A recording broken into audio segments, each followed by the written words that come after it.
Hello, friends, and welcome back to Stories About Entitled People. Our first story takes us back to the Great Recession in 2009, where our OP, fresh out of college with an engineering degree, found himself stuck in retail hell. But before we begin, best way to support our channel is to leave comments, like, and subscribe with the turned-on bell so you don't miss the new video every single day. Here we go. Manager says figure it out. So I did, by letting them handle it. In 2009, I was fresh out of college with a brand new engineering degree and full of hope for the future. That hope didn't last long, though, as the Great Recession was still going on and jobs were scarce. With few jobs available for people with zero experience, I turned to a job that would nearly break me: retail.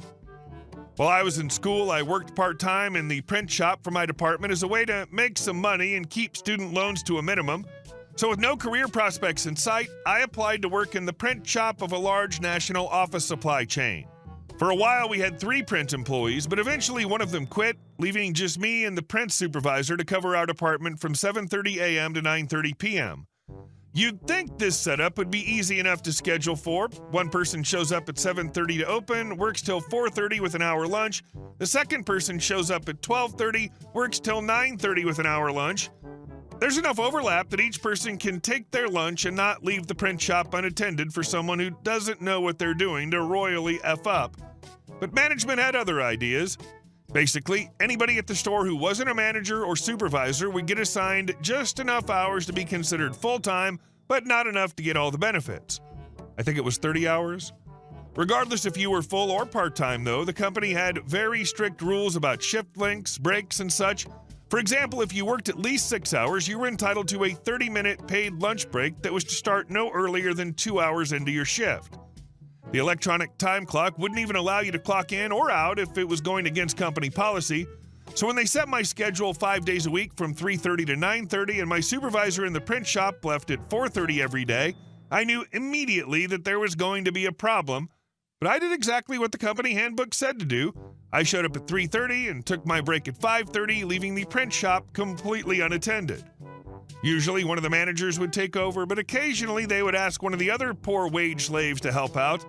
The problem with this is that the regular employees, while some of them were great people, had no experience with the software or the machines we used in the print shops. Even though I was expected to help out anywhere else in the store if they needed it, it was really not practical to expect help from the floor when we needed it.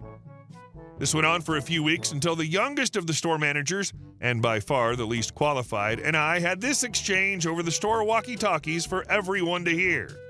Me: "Hey manager, I'm going to take my break now." Manager: "You can't take your break. There's no one else to cover the print shop." Me: "Well, I'm on a 6-hour shift and company policy says I have to take a break." Manager: "You should have taken your break before print supervisor left." Me: "I got here an hour before he left and company policy says I can't take my break 2 hours after my shift starts." Manager: "Why didn't you mention this before? Print supervisor left?" Me: "I did. I've been telling you guys for 2 weeks now." Manager, irate: "Well, you need to figure out how to manage your time better." Me: "I'm not the one who set the effing schedule. I'm taking my break now per company policy, unless you'd like me to call up the regional manager so that we can discuss this matter." Manager: "Fine, just go." I took my break that night, had a great dinner at the Chinese restaurant next door, did a crappy job closing the store, and never went back.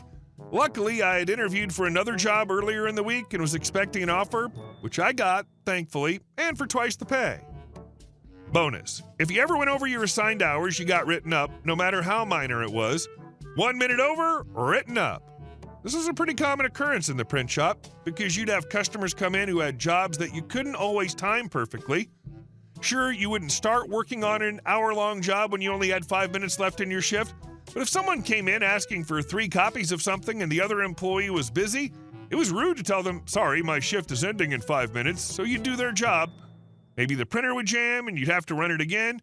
Takes 8 minutes instead of 5, and now you're 3 minutes over, written up. After I think was 5 write-ups, there was some notification up on your annual review, and it would affect how much of a raise you could get.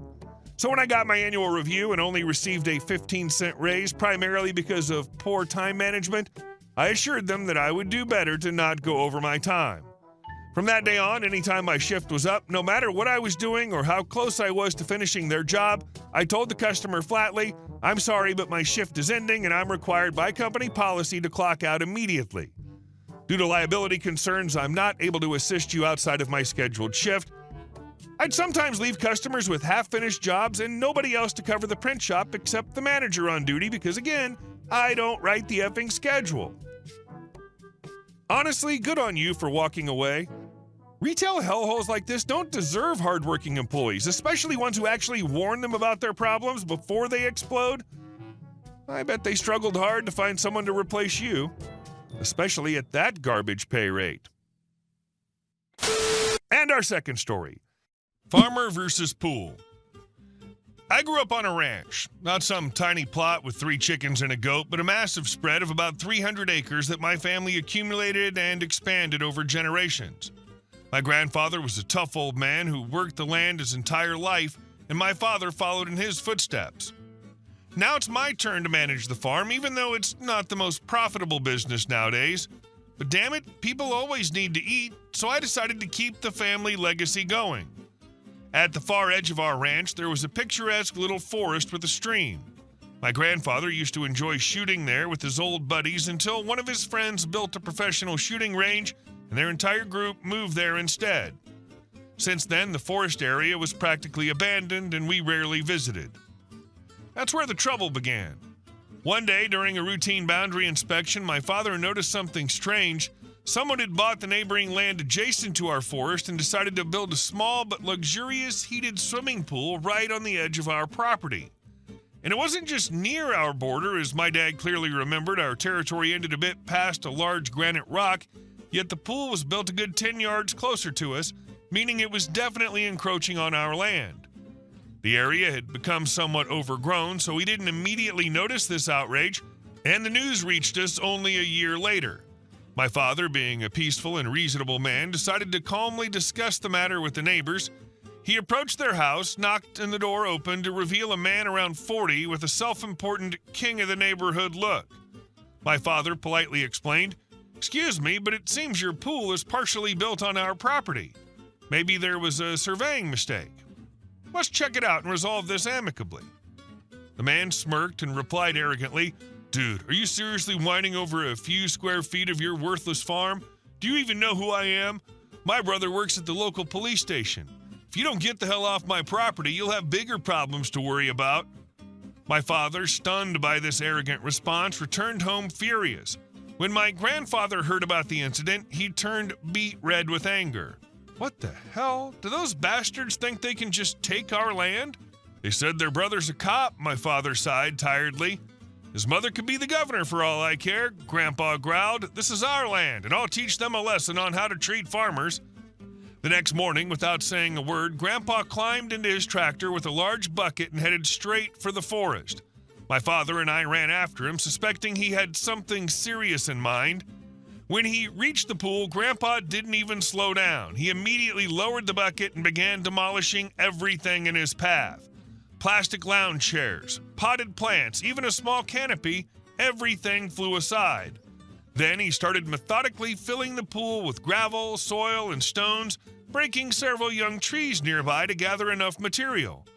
The neighbors ran out, yelling at the top of their lungs, "What the hell are you doing, you crazy old man? That's our pool, gee damn it!"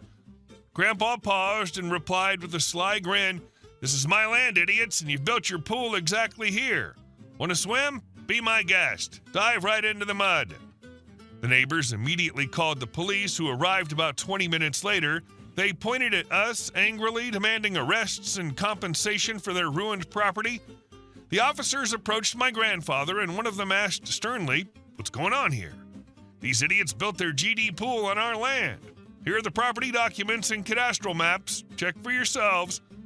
The policeman carefully studied the paperwork, glanced at the furious neighbors, and shook his head. "Sorry, folks, but this pool really is built on someone else's property. We can't do anything about it. I'd suggest checking property boundaries carefully before starting construction next time." The neighbor's face turned the color of an overripe tomato as he shouted, "My brother will sue all of you." The officer coldly replied, "He can try, but the documents are clearly against you." After the police left, the neighbors silently watched as Grandpa finished the job, completely transforming the pool into a muddy pit full of rocks. Then, with a satisfied smirk, he turned back to the neighbors. "If you decide to build anything else around here, I'll be right nearby." After that incident, the neighbors didn't even dare glance in our direction. Grandpa proudly grumbled on the veranda in the evening, sipping beer. "They thought farmers had no balls. Screw them, this is our land." A brother in the police force allows you to take over other people's lands? Like in medieval times? Not really. And our last story. Entitled neighbor tries to tow a legally parked car. On my street, no one has a driveway or garage, so it's all just street parking. Generally, everyone is good about just parking in front of their own houses. The unwritten rule is if you have a second car or have guests, you should park down the road where there's a big public parking lot with plenty of parking spots.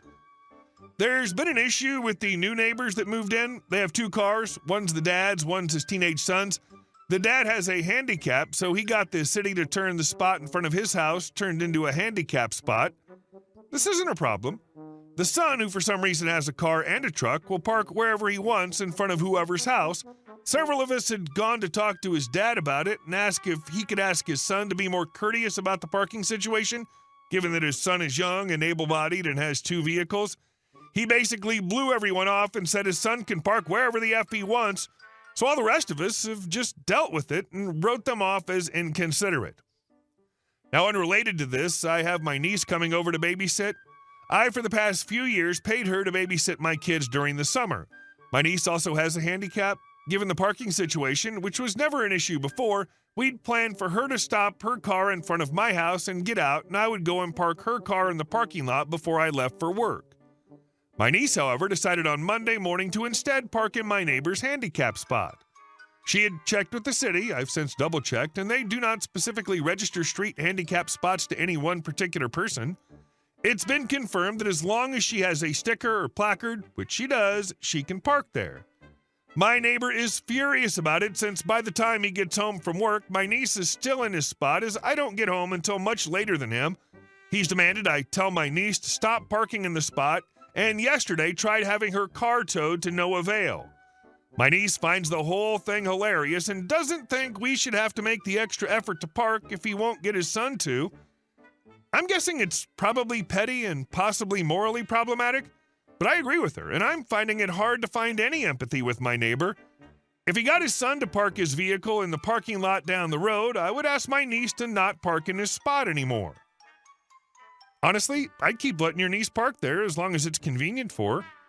If he wants to make it a problem, then he can have a real conversation about mutual consideration. Until then, enjoy your front row seat to his hypocrisy. Hey guys, thank you all for watching the video. I'll see you in the next one.